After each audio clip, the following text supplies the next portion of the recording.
Two circuits of a single phase 50 Hz line are shown in figure below. The radius of each conductor of the circuit A and B is 0.2 centimetre and 0.4 centimetre. जो radius बता रहा है circuit ए का वो 0.2 centimetre है. Radius मतलब इस conductor के सेंटर से लेके कंडक्टर के कॉर्नर तक का डिस्टेंस. और इसी तरीके से रेडियस जो सर्किट बी का है वो 0.4 सेंटीमीटर है. कैलकुलेट द GMD यानी कि ज्योमेट्रिक मीन डिस्टेंस और GMR यानी geometric mean radius for each circuit. The inductance मुझे मालूम करना है GMD और GMR और the inductance for each circuit, दोनों सर्किट की inductance and the total inductance per metre और टोटल इंडक्टेंस मालूम करनी. सॉल्यूशन पे आते हैं. In the circuit as shown in figure the corresponding distances are. ठीक है, सबसे पहले इस जो फिगर है और जो ऊपर मेरे पास मौजूद है इसके मदद से हम डेटा बनाएंगे.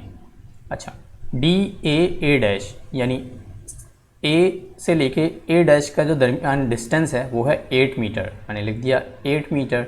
इसी तरीके से DB डैश और B से लेके B डैश का जो डिस्टेंस है वो 8 मीटर है. और यहाँ पर तीन डिस्टेंस बराबर हैं. कौन कौन से? वो हैं DAB डैश यानी कि A से लेके B डैश के दरमियान का फासला, B से लेके A डैश के दरमियान का डिस्टेंस और C से लेके B डैश के दरमियान का डिस्टेंस इक्वल है. ठीक है, लेकिन इसे फाइंड कैसे करेंगे? इसको फाइंड करने के लिए हम पाइथागोरस थ्योरम यूज़ करेंगे. ठीक, अगर आप देखो तो मैं सिर्फ A से लेके B डैश बता देता हूँ. AB डैश अगर आप देखो तो ये हाइपोटेन्यूस है, ये बेस है और ये परपेंडिकुलर है. तो बेस कितना है? 8. तो बेस का स्क्वायर और परपेंडिकुलर है 4, तो 4 का स्क्वायर. और इसे आप सॉल्व करोगे तो ये डिस्टेंस आ जाएगा 8.94 मीटर. इसी तरह से DCA डैश, अब ये बात कर रहा है C से लेके A डैश का जो डिस्टेंस है. इस पे भी हम पाइथागोरस थ्योरम के थ्रू कर लेंगे. बेस का स्क्वायर और परपेंडिकुलर का square.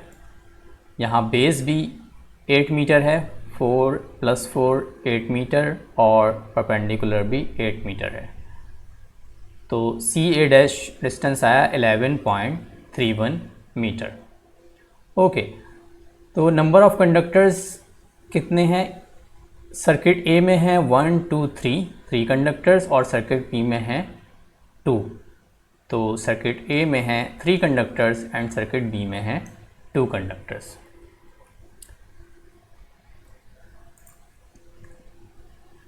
The value of the GMD can be calculated as.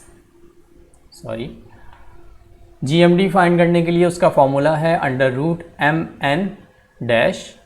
m की वैल्यू थी 3 और n की वैल्यू थी 2. तो दोनों को मल्टीप्लाई करोगे तो क्या आएगा? 6. और DAA डैश DAB डैश यानी A से लेके A डैश का डिस्टेंस और A से लेके B डैश का डिस्टेंस. इसी तरह से BA डैश और BB डैश. सो B से लेके A डैश का डिस्टेंस और B to B डैश का distance and C to A dash and C to B dash. ये डिस्टेंसेस तमाम के तमाम हम फाइंड कर चुके हैं. इसकी वैल्यूज़ को यहाँ पुट कर देंगे.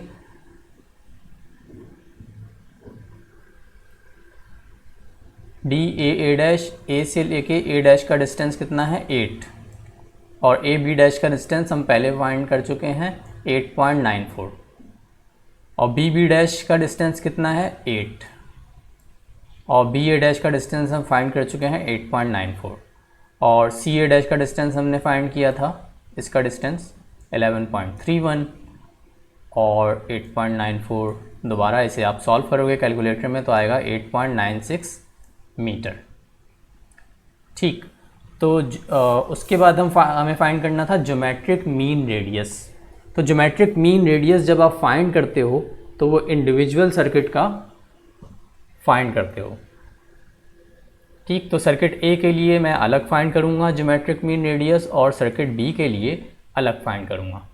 तो ज्योमेट्रिक मीन रेडियस का फॉर्मूला है अंडर रूट ऑफ कंडक्टर जितने भी हैं उसका आप स्क्वायर करोगे। नंबर ऑफ़ कंडक्टर सर्किट ए में कितने हैं 1 2 3, तो यहाँ पर 3 लिख दिया और उसका स्क्वायर आ जाएगा और फिर इनके दरमियान का डिस्टेंस। ठीक, अब यहाँ समझ लो ये किस तरीके से हुआ है। D A dash D A क्या है, उसका रेडियस की बात कर रहा है। ये जो सर्किट ए है उसके रेडियस की बात कर रहा है, यानी सेंटर से लेके कॉर्नर तक का डिस्टेंस। और वो हमने क्वेश्चन में देखा था कि वो 0.2 सेंटीमीटर था। सेंटीमीटर को मिलीमीटर में कन्वर्ट करोगे तो वैल्यू आएगी 0.2 एक्सपोनेंट -2। ठीक, और जब भी आप इंडक्टेंस फाइंड करते हो तो एक्चुअल रेडियस नहीं रखते बल्कि फिक्टिशियस रेडियस की वैल्यू पुट करते हो। तो एक्चुअल रेडियस क्या था 0.2 एक्सपोनेंट -2, लेकिन मैं फिक्टिशियस से में कन्वर्ट करने के लिए रेडियस को मल्टीप्लाई करूँगा 0.7788 से। ठीक, और इसी तरीके से अब सेकंड टर्म देखो। सेकंड टर्म है डी ए बी, ए से लेके बी के दरमियान का डिस्टेंस कितना है 4 मीटर, तो मैंने ये लिख दिया 4। और डी ए सी यानी ए से लेके सी का डिस्टेंस है 8, तो मैंने लिख दिया 8। लेकिन यहाँ पर क्यूब क्यों आया, यहाँ पे पावर 4 क्यों है और यहाँ पर स्क्वायर क्यों है, ये देखते हैं।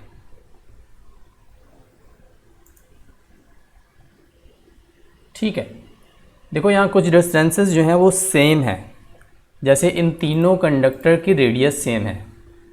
तो यानी D A A, D B B और डी सी सी ये सेम है। तो मेरे पास 3 टर्म्स सेम है और मल्टीप्लिकेशन में है, तो उसकी वैल्यू और उसके ऊपर पावर क्यूब। इसी तरीके से D A B, D B C, D C B और डी बी ए ये चारों डिस्टेंस भी सेम है। So D A B, D B A, D B C और डी सी बी ये डिस्टेंसेस सेम है। नंबर ऑफ टर्म्स कितनी है 1 2 3 4 और सबके दरमियान डिस्टेंस कितना है 4 मीटर, तो 4 मीटर ये आ गया और नंबर ऑफ़ टर्म्स क्योंकि 4 हैं तो पावर आ गई 4। और इसी तरीके से ए से लेके सी का डिस्टेंस, यानी ए से लेके सी का डिस्टेंस कितना है 8 मीटर और सी से लेके ए का डिस्टेंस कितना है 8 मीटर, तो यहाँ पर आ गया 8 और नंबर ऑफ़ टर्म्स 2 हैं, एक ये और एक ये, तो इसके ऊपर स्क्वायर आ गया। ठीक, इसी तरीके से आप इसे कैलकुलेटर में सॉल्व करोगे तो आंसर आएगा 0.341 मीटर। ठीक है, the geometric mean radius for circuit B. अब जैसे सर्किट ए का मालूम किया था, सर्किट बी का मालूम करोगे। Under root of number of conductors कितने हैं 1 and 2, तो नंबर ऑफ़ कंडक्टर्स 2 और उसके ऊपर स्क्वायर आ जाएगा और उसके बाद उसके रेडियस का डिस्टेंस और आपस का डिस्टेंस। तो डी ए और D B B D A dash और डी बी डैश उसका जो डिस्टेंस था वो 0.4 सेंटीमीटर था। सेंटीमीटर को कन्वर्ट करोगे मीटर के अंदर तो 10 की पावर 2 लग जाएगी और उसे फिक्टिशियस रेडियस में कन्वर्ट करोगे तो 0.7788 के साथ मल्टीप्लाई हो जाएगा। नंबर ऑफ़ टर्म्स कितनी है 2 है, दोनों के दरमियान का दोनों डिस्टेंसेस बराबर हैं तो स्क्वायर आ जाएगा। और इसी तरीके से जो दूसरी वैल्यू है D A dash B dash, यानी ए डैश बी डैश के दरमियान का फासला कितना है 4 मीटर, और बी डैश ए डैश के दरमियान का फासला भी 4 मीटर है। दो टर्म्स हैं, आपस में मल्टीप्लाई होंगी, 4 एक दफ़ा आ जाएगा और उसके ऊपर स्क्वायर आ जाएगा, और इसे आप सॉल्व करोगे तो 0.11116 मीटर आपके पास वैल्यू आ जाएगी।